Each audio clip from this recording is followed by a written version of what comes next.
Sir नहीं आते जल्दी? मतलब आते हैं बट वो कैमरा सेटअप करने में। ठीक है दोस्तों, बैक अगेन यार। बहुत सारे बच्चों के क्वेश्चंस होता है कि एमसीए क्लासेस कैसी होती हैं, एमसीए क्लासेस इस समय होती हैं नहीं होती हैं। तो आज हमारा भाई आया एमसीए की क्लास करने के लिए और दिखाने के लिए तुमको कि एमसीए की क्लासेस कैसी होती हैं। ठीक है, हर साल होती हैं यहाँ पे। मैं थोड़ा नीचे देख के चल रहा हूँ क्योंकि कीचड़ बहुत ज़्यादा है यहाँ पे। मेनली वो फाइनल ईयर स्टूडेंट्स के लिए होती है, जो फाइनल ईयर के स्टूडेंट होते हैं ना, उनके लिए होती है ये क्लासेस।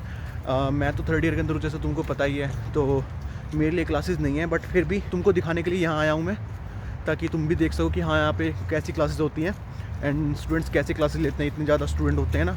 कितने स्टूडेंट होते हैं लगभग? कितनी है? अरे फिर भी लगभग कितने होते होंगे? 500 लोग होते हैं भाई। गैलरी हटा के गैलरी में भी बच्चे बैठते हैं, मतलब जो होती ना, कभी स्टेज पे बैठ जाते हैं क्योंकि जगह होती नहीं है। तो हमारे लिए नहीं होती, फाइनली स्टूडेंट्स के लिए होती हैं क्लासेस सिर्फ, है ना। अभी टाइम हो रहा है, कितने 5 बज रहे हैं, 4:30 स्टार्ट होती है। शाम के टाइम क्लासेस होती है, ठीक है। दिन में कॉलेज होता है, शाम को एमसीए क्लासेस होती है। और ये होती है इनके यहाँ पे ऐसे चर्च हॉल में। ये चर्च हॉल है, बहुत बड़ा हॉल है यहाँ का, इसके अंदर होती हैं क्लासेस यहाँ पे, ठीक है। एंड अभी उधर से एंट्री है, वहाँ चलते हैं, फिर बात करते हैं कि कहाँ से टीचर आते हैं, कब टीचर आते हैं, कब क्लासेस स्टार्ट होती हैं, कैसे स्टडी कैसी होती है। ये सब मैं आपको ब्रेक में बताऊँगा, ठीक है। इसको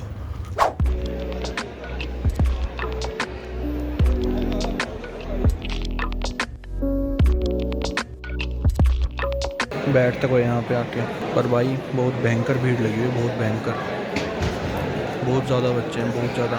आधे तो हैं बाहर हैं, अभी ब्रेक चला हुआ है ना, यानी कि सर नहीं आए अभी। सर आएंगे तब सबको ज़्यादा भीड़ हो जाएगी। पीछे तक फुल है, पीछे तक। मैं पहली बार आया ना तो मेरे को थोड़ा सा अजीब भी लग रहा है, लेकिन यार कितने ज़्यादा बच्चे पढ़ने आते हैं भाई एमसीए के लिए, स्पेशली एमसीए के लिए।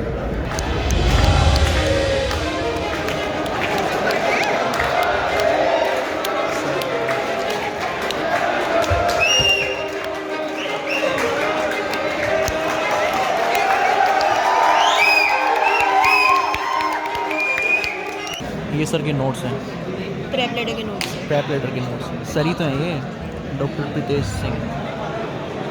और फिर वो सर अब वहाँ चलेगा सब कुछ लाइव, वहाँ से पढ़ाएंगे और यहाँ से पढ़ेंगे। What are the lobes of prostate? You can see here, there is anterior lobe, there is posterior lobe. How we are going to insert it? Patient की पोजीशन कौन सी होती है? लिथोटमी। लिथोटमी मतलब ऐसे सुपाइन लेटा रहेगा and the legs will be supported. तो जब आप ऐसे क्यूआरपी कर रहे हो तो सारा इरिगेशन का फ्लूइड यूरिन यहीं नीचे गिर रहा होता है, तो उससे आपका पैजामा गीला हो सकता है। So just to protect your pajama and yourself, you are wearing black colored boots. कैसा ब्लैक कलर बूट्स? आपने इंडिया में और कंस्ट्रक्शन वर्कर है, किसी कंस्ट्रक्शन वर्कर देखा है, वो लोग बड़े बड़े बूट्स पहनते, तारकों पे ऐसे ऐसे चल रहे होते हैं। वही वाला बूट गवर्नमेंट इनको भी देती है, सेम बूट, कोई डिफरेंशिएशन नहीं, ठीक। तो जब हम लोग का फर्स्ट ईयर खत्म हो गया तो थर्ड सेमेस्टर में हम लोग पहली बार ओटी में गए, 5-6 स्टूडेंट थे, बहुत एक्साइटेड थे ओटी देखने के लिए। तो हम लोग पहली बार ओटी में चले गए, तो ओटी में हमने देखा कि एक आदमी ऐसे बूट पहन के खड़ा हुआ है, तो हमें लगा कि कुछ रिपेयर का काम कर रहा होगा। तो हम सब ने उसको बुलाया, लगा ए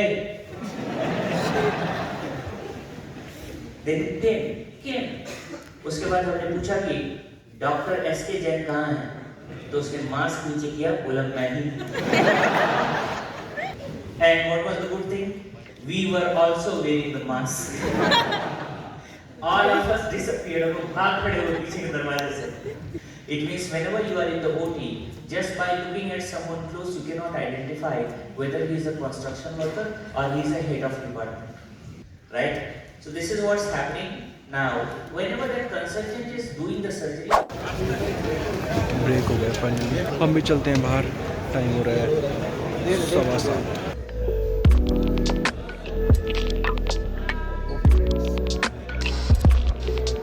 बच्चे ब्रेक हुआ है बच्चों का, तो सभी लोग हैं यहाँ पे, सभी लोग कॉफ़ी पी रहे हैं, एंजॉय कर रहे हैं। मैंने खुद कॉफ़ी ली हुई है। So what happens? This can lead to injury. अब जरा ये वाली इंजरी में देखिए, दो चीजें सेम रहेंगी। What? The patient will be having urinary rejection and the patient will be having blooded हिएटस।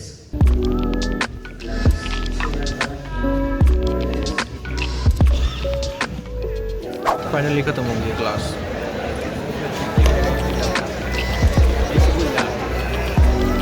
बारिश स्टार्ट हो गई है, हॉस्टल जाके बात करते हैं। हॉस्टल ने मशहूर कर दी हुई है तो हॉस्टल जाके बात करूँगा। अभी बारिश हो रही है बहुत ज़्यादा, तो अभी व्लॉग बना नहीं पाऊँगा ना बारिश के अंदर, तो बाद में जाके मिलते हैं हॉस्टल में जाके।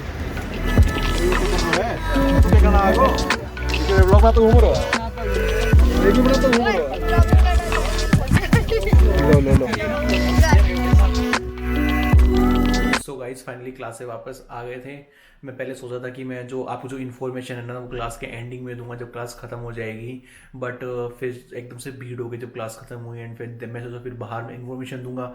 जैसे ही बाहर निकले बारिश हो गई, इसलिए बोल ही नहीं पाया उस टाइम, बस इतने जल्दी के अंदर। और फिर माशूद का भी खड़ी थी जो हॉस्टल लेके आने वाली होती है, जो माशूद का होती है यानी कि मिनी बस एक तरीके से, वो कॉलेज वाले प्रोवाइड करते हैं हॉस्टल में वापस आने के लिए, सिर्फ पैकेज स्टूडेंट के लिए। जो स्टूडेंट्स पैकेज से हैं उन बस पैकेज स्टूडेंट को यही फ़ायदा होता है, कुछ छोटे कुछ फ़ायदे होते हैं बस। जैसे कि मशहूद का प्रोवाइड कर दी उन्होंने हॉस्टल वापस आने के लिए, जाते खुद से हैं, आते मशहूद का में, जो कॉलेज खुद की मशहूद का होती है। सो फाइनली मेन इन्फॉर्मेशन यही है कि टीचर्स इंडिया से यहाँ पे आते हैं MCA की कोचिंग देने के लिए, FMG की कोचिंग देने के लिए। ये कोचिंग सिर्फ फाइनल ईयर स्टूडेंट्स के लिए होती है, उन्हीं को अलाउ होता है वहाँ पे बैठना, बट जगह खाली होती है तो वैसे किसी को मना भी नहीं करते, चाहिए वो किसी भी सेमेस्टर का हो, किसी भी ईयर का हो। But first priority final year students को ही दी जाती है, क्योंकि उनके लिए उनका नेक्स्ट ईयर एग्जाम होता है तो उनको ज़रूरी होता है। मैं आज इसलिए गया वहाँ पे, वैसे मेरे को अलाउड नहीं है वहाँ पे जाना, बट जगह खाली होती है तो मना नहीं करते वो किसी को भी। तो मैंने पहले पूछा सीनियर से कि वहाँ पे स्पेस होता है क्या, तो उन्होंने बोला कि हाँ स्पेस होता है, कभी कभी खाली होता है। जैसे सर्जरी का सब्जेक्ट है, सर्जरी थोड़ा सा डिफिकल्ट टाइप लगा लो या कुछ भी कह लो, इसमें थोड़ी भीड़ कम होती है, इसमें कम बच्चे आते हैं। तो पता नहीं क्यों कम बच्चे आते हैं, मेरे को ज़्यादा पता नहीं है, क्योंकि हमारे 4th ईयर में आएगा सर्जरी, अब मैं 3rd ईयर में हूँ तो मेरे को पता नहीं है। तो भीड़ कम थी इसलिए मैं भी चला गया था आप सबको दिखाने के लिए कि हाँ MCA कोचिंग होती है और MCA कोचिंग कैसे होती है, ठीक है। तो और MCA कोचिंग ISM के अंदर पहले से चली आ रही है, और ऐसा जरूरी नहीं कि सिर्फ ISM के अंदर ही MCA कोचिंग होती है। मैं और भी बहुत सारी यूनिवर्सिटी जानता हूँ, जैसे कसमा यूनिवर्सिटी हो गई, यहाँ पे भी MCA कोचिंग देते ही देते हैं। मेनली हर यूनिवर्सिटी के अंदर MCA कोचिंग होती है बच्चों के लिए, क्योंकि सबको पता होता है कि फॉरेन ग्रेजुएट्स को एग्जाम क्लियर करना होता है, तो ये कॉलेज वाले खुद ही कोचिंग प्रोवाइड करते हैं। एंड टीचर्स जो हैं वो इंडिया से आते हैं यहाँ पे कोचिंग देने के लिए बच्चों को, 20-20 दिन के लिए आते हैं वो, देन वो वापस इंडिया चले जाते हैं, देन नेक्स्ट टीचर आते हैं। अभी मेरी थोड़ी जुबान निकला रही होगी बिकॉज बहुत थक गए हैं यार। पता है क्या होता है, मैं तो 3rd ईयर स्टूडेंट हूँ, ठीक है, बट जो फाइनल ईयर स्टूडेंट है ना, सीनियर्स जो है, उनको बहुत स्ट्रगलिंग फेज होता है उनके लिए ये, क्योंकि देखो दिन में कॉलेज क्लासेस होती हैं, देन शाम को MCA क्लासेस होती हैं, तो बहुत मुश्किल होता है टॉलरेट कर पाना चीज़ों को पूरे दिन, ठीक है। बिना खाए पिए अपना लंच पैक करके लेके जाओ, देन बहुत सारी प्रॉब्लम्स होती हैं यार। लगता आसान है, इतना ईजी नहीं होता है। जो लोग जा रहे हैं उनके लिए तो बहुत मुश्किल है, ठीक है। कुछ लोग ऐसे होते हैं कि मतलब सबका अपना हिसाब है पढ़ने का, कुछ लोग यहीं बैठ के पढ़ लेते हैं प्रेप लेटर वगैरह से, प्रेप लेटर से, मैरो से, ठीक है।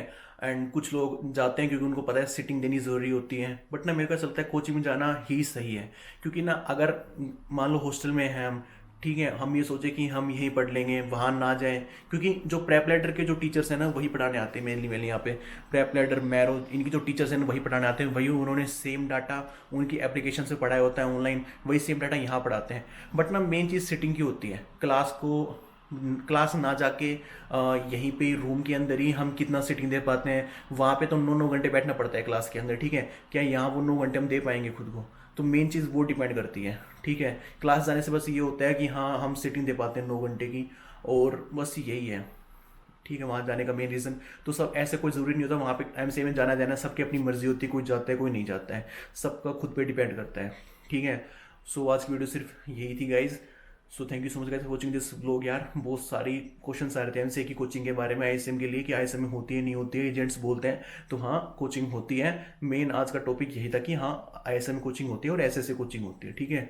सो अगर इन्फॉर्मेशन सही लगी हो, आपको अच्छी लगी हो वीडियो को, अगर आपको इन्फॉर्मेशन मिली हो तो प्लीज़ चैनल को सब्सक्राइब करें, वीडियो को लाइक करें एंड कमेंट करना ना भूलें। Thank you so much guys for watching this blog यार, बाय।